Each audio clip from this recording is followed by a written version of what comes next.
नमस्कार। आज की प्रॉब्लम एथिक्स के ऊपर आईएएस में जो क्वेश्चन 2018 में आए हैं उसी को ले रहे हैं। पहला है कॉन्फ्लिक्ट ऑफ इंटरेस्ट क्या है, क्यों होता है, कब होता है और इसके सटीक एग्जाम्पल्स क्या है।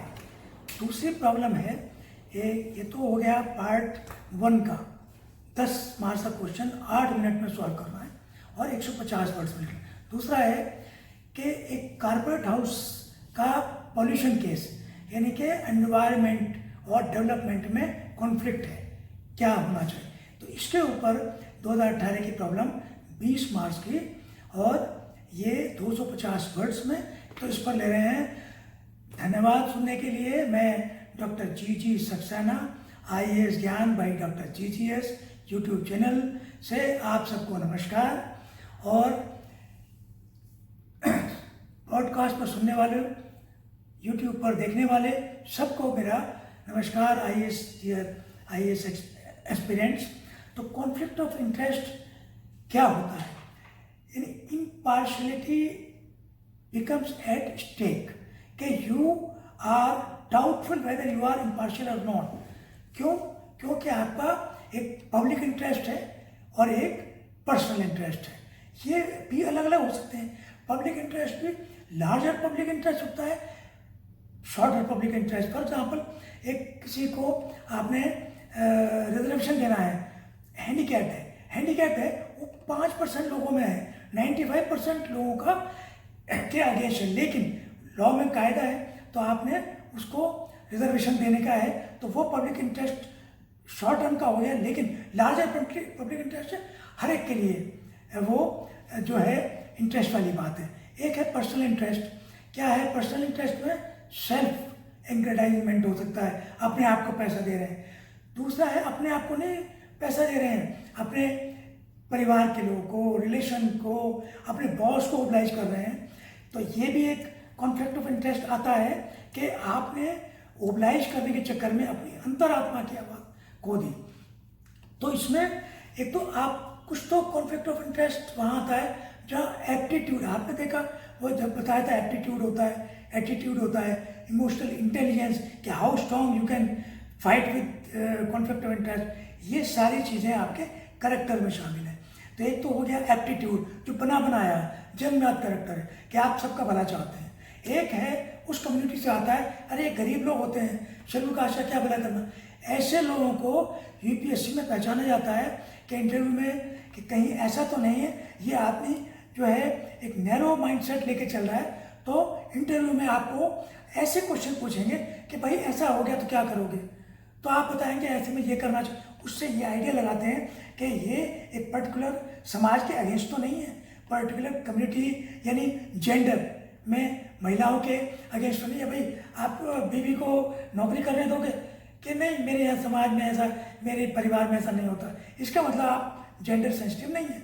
बहुत सी चीज़ें आप बजट बना रहे हैं, ये मैं आपको इंटरव्यू के टिप्स भी देता जा रहा हूँ। बजट बना रहे हैं, जेंडर बजटिंग कहलाता है अब कि क्या आपने ध्यान रखा है कि गर्भवती महिलाएं जो काम काज करती हैं उनका क्या होगा। जो परिवार में जहाँ शराब की दुकानें खुली हुई हैं वहाँ पास में अगर महिलाओं का अधिकार छीना जा रहा है, वो झगड़ा कर रही है, तो आप उनके लिए सेंसिटिव है नहीं, emotional intelligence and your sensitivity. तो अब आ जाएं कॉन्फ्लिक्ट ऑफ इंटरेस्ट वाले चीज़ पर दोबारा कि ये कुछ एग्जिस्ट करता है, कुछ जो है पोटेंशियल है, कुछ डायरेक्ट है, कुछ विजन, यानी आपको लगता है पोटेंशियल इंटरेस्ट है लेटर ऑन। जैसे बहुत से देखते हैं कि आप एक पर्टिकुलर कंपनी के लिए फेवर कर रहे हैं क्योंकि आपने सोच रखा है 2 साल बाद आपको में नौकरी मिल जाएगी। This is long term interest you are serving. तो दीज आर टू ध्यान। फिर आपको छुटकारा कब मिल सकता है? जब आप प्रोफेशनली स्ट्रांग हैं, अनबायस्ड हैं, आपकी क्लैरिटी ऑफ विजन है, ऑब्जेक्टिविटी है आपके दिमाग में, सब्जेक्टिविटी नहीं है। तो ये सारे वर्ड जो मैं बता रहा हूँ आप इनको स्ट्रक्चर में अगर लिख लेंगे, क्योंकि लिख के मैं नहीं दे रहा हूँ राइटिंग में आंसर दे सकता हूँ, मैं तो आपको विचार दे रहा हूँ, उस पर आप अपना आंसर बिठाइए। तो कॉन्फ्लिक्ट ऑफ इंटरेस्ट के लिए जैसे अब खेमका हैं, किरण बेदी हैं, वासुदेवन थे, भूरेलाल जी, इनके नाम आते हैं कि इन्होंने अपने इंटरेस्ट में कभी काम नहीं किया। दूसरे ऐसे बहुत से लोग हैं जो कॉन्फ्लिक्ट ऑफ इंटरेस्ट में कभी उसके पास फटके तक नहीं, क्योंकि पीपल नो दैम कि they are beyond this self interest. तो ये सब चीज़ें आपको ध्यान रखती हैं कि civil servant should be free of conflict of interest. तो आपका विजन है, गिफ्ट लेने की आदत नहीं है, आपने पार्टियों में जाते ही नहीं हैं आप कि कौन उसमें बिजनेसमैन की पार्टी है, अपने ही कुलीग कुछ पार्टी दे रहे, आप पार्टियों से दूर भागते हैं। मैं नहीं कहता भागो, लेकिन जब ये चीज़ें नहीं करते हैं तो there is hardly anything which come in the way of conflict of interest. तो इस पर आप एक 150 वर्ड्स का लिख सकते हैं। अब मैं उसी प्रॉब्लम ले रहा हूँ जो 2018 में क्वेश्चन नंबर 10 था। क्वेश्चन मैं जल्दी पढ़ूंगा और आपके पर्दे पर भी आ जाएगा ये question. A big corporate house is engage in manufacturing industrial chemical on a large scale. It proposes to set up again additional unit. Many states rejected it, but one state allowed it. Other state rejected due to ये note करें, detrimental effect on the environment. ये word है, इस पर reject किया, एक state ने allow कर दिया। 10 साल हो गए यूनिट को चलते हुए, नॉट इज फुल स्विंग। फिर उसमें industrial affluence was affecting the land, water and crops in the area. This gave rise to a series of agitation. Thousands of people took part, creating law and order problem, necessitating stern police action. Following public outcry, the unit which was in full swing, was closed down. अब आपका the closing of factory has its own consequences कि job चला गया लोगों का, ancillary unit बंद हो गई क्योंकि वो केमिकल रॉ मटेरियल सप्लाई करती थी. It was very badly affected those industry. So अब क्या प्रॉब्लम क्या है? You are a senior officer entrusted with the responsibility of handling this issue. How you are going to address it? यहाँ ध्यान रखें question पर कि क्या कहा गया है. आप डीएम नहीं हैं, आप रिपोर्ट भी इंक्वायरी ऑफिसर भी नहीं हैं. You are to handle. इसका मतलब ये आप सेक्रेटरी लेवल पर, जॉइंट सेक्रेटरी लेवल पर सीनियर अफसर हैं and you have to handle this issue on behalf of the state government. इसका मतलब you have free hand to decide about the case. ये कीप इन व्यू दिस. अब इसमें issues क्या है कि what are the issues involve in this.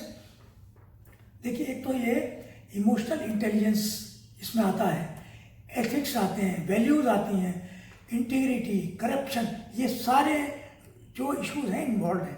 क्यों involve है, एक एक करके बताएंगे. देखिए, ये बिग कॉर्पोरेट हाउस है जो पैसा खिलाकर भी कर सकता है. उसको छोटी मोटी अगर महीने 2 महीने ऑपरेशन बंद हो जाए कोई फर्क नहीं पड़ता. ये बड़े इंडस्ट्रियल हाउसेस के साथ है कि ये इनके पास यूनिट लगा सकते हैं, एफ्लुएंट्स को कंट्रोल कर सकते हैं, लेकिन नहीं किया. यहाँ पर ये है तो एडिशनल यूनिट लगा दी. एक ऑब्जेक्शन कई जगह सता एनवायरमेंट पोल्यूशन का, लेकिन एक स्टेट में कुछ इन्होंने बायस करा के, कुछ फेवर करा के ये यूनिट लगा दी. 10 साल तक यूनिट चलती रही और पोल्यूशन पर कोई कंट्रोल नहीं. इससे सरप्राइजिंग कि अगर स्टेट ने अलाउ भी किया तो how did it allow. It didn't see whether it is forming classification of polluting units. A में, बी में, ग्रीन है, ऑरेंज है या डार्क कैटेगरी की ये यूनिट है. दूसरा, जब यूनिट लगाई थी तो क्या कोई प्रस्ताव नहीं था एसटीपी लगाने का, जो एफ्लुएंट्स को, जैसे यमुना में बह रहा है तो बहने दी, क्रॉप में जा रहा है जाने दीजिए, इसको रोकने का. इसमें वाटर पोल्यूशन के ऊपर काफ़ी बात की है. गुड दैट एयर पोल्यूशन की बात नहीं की है, वरना उसमें चिमनी लगाना और इसको सॉलिडिफाई करके वहाँ से उसको उठाना केमिकल वेस्ट को, तो ये सारी चीज़ें हैं. इसका मतलब ये यूनिट नहीं लगाई गई. तो कॉर्पोरेट हाउस अंधेर गति से चल रहा है, इंस्पेक्शन हो रहे हैं, रिपोर्टें पहुँच जा रही हैं. तो अब आप क्या करेंगे, 2 तरीके हैं, short term measure, long term measure. Short term में क्या करेंगे, इमीडिएटली आप 2-3 महीने के लिए यूनिट को बंद करेंगे. बिग कॉर्पोरेट हाउस है, बहुत फर्क नहीं पड़ने वाला. इंश्योर करेंगे कि कॉर्पोरेट हाउस वो 3 महीने के लिए 70-80% जो है सैलरी एम्प्लॉइज़ को बांटे घर बैठे भी, और फिर इस बीच में इंक्वायरी करेंगे, ये देखेंगे कोई जब यूनिट लगी थी तो हेरा फेरी तो नहीं हुई थी, ज़रूर हुई होगी क्योंकि बिग कॉर्पोरेट हाउस से सब स्टेट ने मना कर दिया, इन्होंने अलाउ कर दिया, बिना इंश्योर करे कि पॉल्यूशन कंट्रोल कैसे करेंगे। तो उसमें FIR लॉज तक कराएंगे आप कि कौन कौन किसी गलती है, अगर किसी अफसर ने ऐसा किया है तो नाम, बीच में कौन से इंस्पेक्शन हुए, कौन से पॉल्यूशन CPCB और स्टेट पॉल्यूशन कंट्रोल बोर्ड के सर्टिफिकेट हैं NOC के नहीं है, कितना क्यूबिकल यूनिट्स में वाटर इसमें जा रहा था जो फसलों को बर्बाद कर रहा था कि लोग परेशान हो गए, यानी यहाँ तक परेशान हो गए कि उसी समाज में लोगों को नौकरियाँ मिली हुई हैं, फिर भी वो इसके खिलाफ है। इसका मतलब बात सिर से ऊपर पानी चला गया। अब यूनिट बंद हो गई है, यूनिट तो बंद कर दी सरकार ने, तो एक बार शुरू कर दी वो भी गलत, यूनिट बंद कर दी वो भी गलत, वो इसलिए जॉबलेस हो गए लोग। उसी सोसाइटी में जहाँ लैंड ऑर्डर प्रॉब्लम है, लोग जॉबलेस हैं। और फैक्ट्रियाँ बंद हो गई, कई फैक्ट्रियाँ बंद हो गई क्योंकि उसमें रॉ मटेरियल नहीं। अब आप ये देखेंगे वो फैक्ट्रियाँ, सारी फैक्ट्रियाँ कायदे कानून से बनी, तो इसमें ये शॉर्ट टर्म और लॉन्ग टर्म में अब आप जब बात करेंगे तो शॉर्ट टर्म में आपने सारी इंक्वायरी पूरी कर ली, सरकार को रिपोर्ट भेज दी, अब आप एक्शन भी आपको लेना है। तो आप सबसे पहले क्या करेंगे कि I will hold a press conference, at least address the media and through media the public, I will convince them, don't worry, see development, there is a clash between development and sustainability और environment. We cannot sustain the environment at the cost of development. Because नौकरियाँ नहीं होंगी तो आप जिंदा कैसे रहेंगे, environment का क्या करेंगे। तो there has to be club of Rome में कहा गया कि एक बैलेंस होना चाहिए दोनों में, तो development is to balance with environment. तो एनवायरनमेंट को रोकने के लिए पॉल्यूशन आप उसके एफ्लुएंट यूनिट कंट्रोल की लगाएंगे, और डेवलपमेंट के लिए अब आप 1-1.5 महीने तक उसमें काम बंद करके सबसे पहले तो एफ्लुएंट कंट्रोल यूनिट पानी का क्रॉप में ना जाए, वहीं पे ट्रीटमेंट होके वहाँ से वो जो डर्टी वाटर है, पॉल्यूटेड वाटर है, उसको वहाँ से रिमूव किया जाए, और लोगों को जो है पूरा मास्क पहन के आएंगे या क्या क्या सावधानियाँ बरतेंगे कि उनको इनहेल ना करें, ऐसी बहुत सी चीज़ें होती हैं। तो इनमें अब लॉन्ग टर्म मेजर ले रहे हैं, शॉर्ट टर्म तो आपने ले लिया, FIR लॉन्च करा दी, यूनिट बंद कर दी, STP लगवा दिया, very important things you have already taken. अब सवाल ये है कि जैसे ट्रापेजियम जोन है एक ताज का, उसमें पॉल्यूशन एयर भी है, वाटर भी है, सारी यूनिट बंद कर दी, बाद में धीरे धीरे खोलनी शुरू की। यही तरीका यहाँ पर करना पड़ेगा कि यहाँ पर कंट्रीब्यूशन, एक कमेटी बनाई है, सेंट्रल पॉल्यूशन कंट्रोल बोर्ड का एक मेंबर, स्टेट का DM, SDM, SP सारे मेंबर होंगे, और सब इंस्पेक्शन लगातार होंगे इसमें पीरियडिकल। तो इसमें सारी ये चीज़ें, बहुत अच्छा क्वेश्चन है कि आपसे ये IAS में पूछा जा सकता है इंटरव्यू के वक्त कि अगर आपके जॉब का, तो आप जॉब को तलांजलि दे देंगे। अब देखिए प्रॉब्लम है माइग्रेंट लेबरर्स की, इन लोगों के पास अगर वहाँ फैक्ट्रियाँ होती, लगी होती और उस पर पॉल्यूशन कंट्रोल हो रहा होता, तो ये माइग्रेंट लेबर मुंबई तेलंगाना वहाँ नहीं जाते।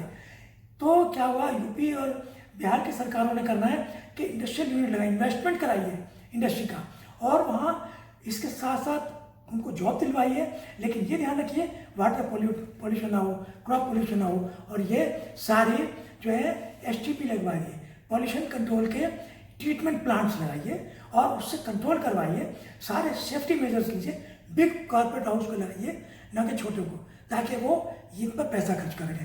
तो ये बहुत ही अच्छा क्वेश्चन था, इंटरव्यू के लिए मैंने बता दिया, और कॉन्फ्लिक्ट ऑफ इंटरेस्ट का आपको डिस्कस कर लिया, इमोशनल इंटेलिजेंस कि आप बहुत अच्छे तरह से कन्विंस करेंगे लोगों को। धन्यवाद, ये बड़ा अच्छा क्वेश्चन था।